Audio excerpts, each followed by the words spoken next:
नमस्कार, मेरा नाम रविकांत चौरसिया। आप देख रहे हैं बोलता खगड़िया। लंबे अरसों से इंतजार था उस पल।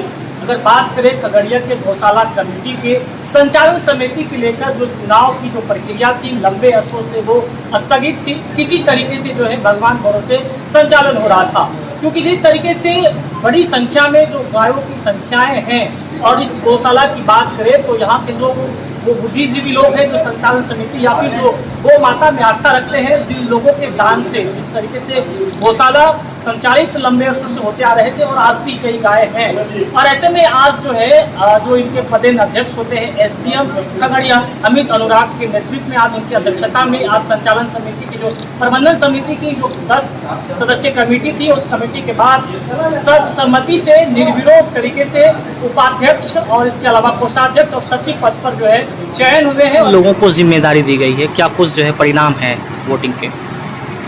श्री खगड़िया गौशाला समिति के प्रबंध समिति का गठन पिछले 20 वर्षों से लंबित था। इस बारे में कभी पहल भी नहीं हुई थी, चुनाव भी नहीं था। जब इस बारे में जानकारी मिली तो आदरणीय जिला पदाधिकारी के निर्देश पे एक पारदर्शी और स्वच्छ तरीके से इस चुनाव प्रक्रिया को संपन्न कराया गया। इस बारे में कुल 76 सदस्यों की सूची थी। उन्हीं 76 सदस्यों में से 10 सदस्य प्रबंध समिति के सदस्य चुने गए और उन 10 सदस्यों ने फिर निर्विरोध आपस में उपाध्यक्ष, कोषाध्यक्ष और सचिव का चयन किया। पूरी टीम गौशाला की अब हमारे सामने है। नई टीम को मेरी ओर से बहुत बहुत बधाई और इनसे उम्मीद है कि श्री खगड़िया गौशाला के विकास में पूर्ण भागीदारी निभाएंगे और एक स्वच्छ पारदर्शी तरीके से इसका विकास है। उपाध्यक्ष और सचिव और कोषाध्यक्ष के पद पर किन किन लोगों को जिम्मेदारी दी गई है, उनके नाम क्या हैं? उपाध्यक्ष पद के लिए श्री बजरंग लाल बजाज उपस्थित हैं।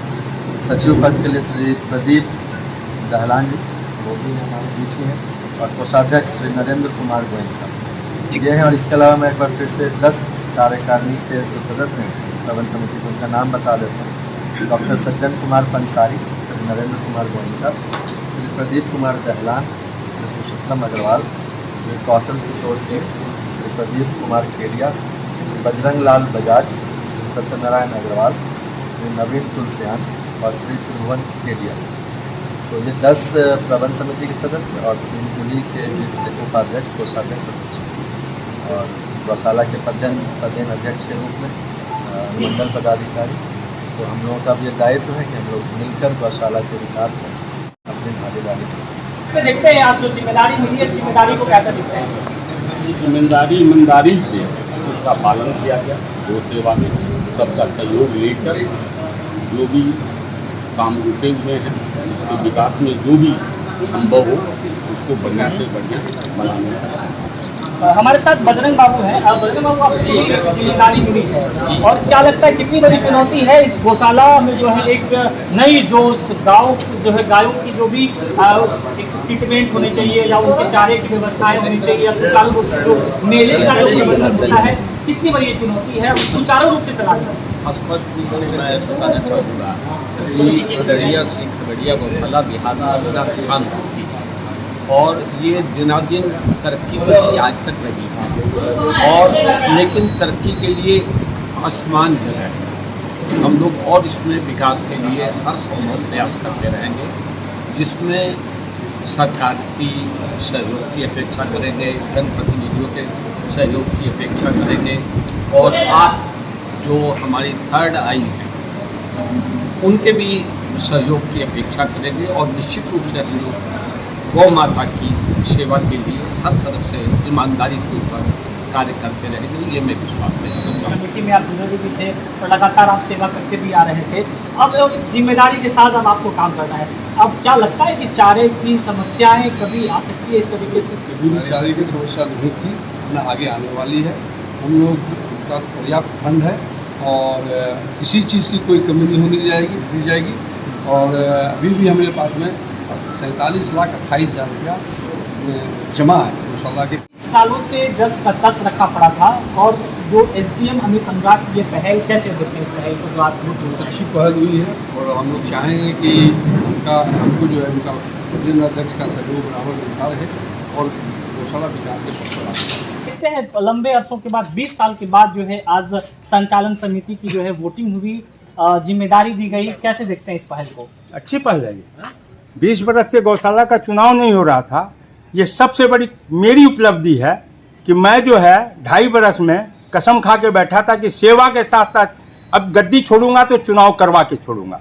इसमें जिलाधिकारी आलोक रंजन घोष का सबसे बड़ा योगदान है कि कोरोना काल में भी हमको मदद किए बहुत ज़्यादा गौशाला को, और एक एक चीज़ गौशाला की जानकारी रखते थे, और उन्हीं के पहल से आज एक चुनाव संपन्न हो सका। इसका सारा श्रेय जिलाधिकारी आलोक रंजन घोष को जाएगा। मुझे वो पहल आपकी याद है जब कि जो है कोरोना के काल में मेले नहीं लग पा रहे थे, आप लगातार जिलाधिकारी से गुहार लगा रहे थे कि हुजूर कम से कम जो है काट की दुकान भी तो लगवा दीजिए ताकि जो भी पैसे आ पाए इससे गायों की जो है चाराओं की व्यवस्थाएं हो सकेगी। उस वक्त जो है आपके ही जो है रिक्वेस्ट पर जिलाधिकारी ने काट के मेले का भी जो है अनुमति दिया था। अब क्या लगता है कि अब जिस तरीके से संचालन समिति जो है एक पूरी कमेटी के तहत जो है वो अब होना है, तो अब लगता है कि जो गौशाला मेला की बात करें या फिर गौशाला के डेवलपमेंट में जो है चार चांद लग पाएगा? हमको नहीं समझ में आता।